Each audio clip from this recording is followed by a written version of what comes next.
सजा मिली। हमारे कर्म ना भाग्य लिखते हैं। और आज दशहरा है, दशहरे में बुराई का अंत तो होना ही था। वीरा, तुम गाड़ी में क्यों आ गए? ठीक से काम नहीं चलेगा वीरा। आ जाओ। वीरा, मैं तुम्हें छोड़कर गाड़ी से नहीं उतरने वाला। कहाँ से उतरो प्लीज? थैंक गॉड तुम ठीक हो। ये रिश्ता क्या कहलाता है कि आने वाले एपिसोड होने वाले हैं धमाकेदार। जी हाँ दोस्तों, गीतांजलि की लाश सामने रखी होती है और दादिशा कहती है आज दशहरा है और बुराई का अंत हो गया, हमारे कर्म हमारा भाग्य लिखते हैं।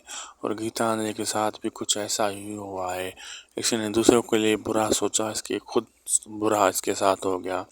और अब वीरा और अरमान भी साथ में मौजूद होते हैं और ये देखने वाला मंजर होता है और बहुत ही मतलब सैड मंजर होता है। दूसरी तरफ ये दिखाया जाता है कि अरमान ने कैसे बचाया था वीरा और मायरा को। अब गीतांजलि तो रास्ते से हट चुकी है, अब अरमान का रास्ता वीरा के लिए साफ हो गया, अब क्लियर हो गया। अब यहाँ सीरियल को ख़त्म हो जाना चाहिए क्योंकि अब कोई आगे कहानी बची नहीं है। अब आगे देखना मज़ेदार होगा क्या क्या होने वाला। वीडियो अच्छी लगी तो लाइक शेयर सब्सक्राइब करना ना भूलिएगा।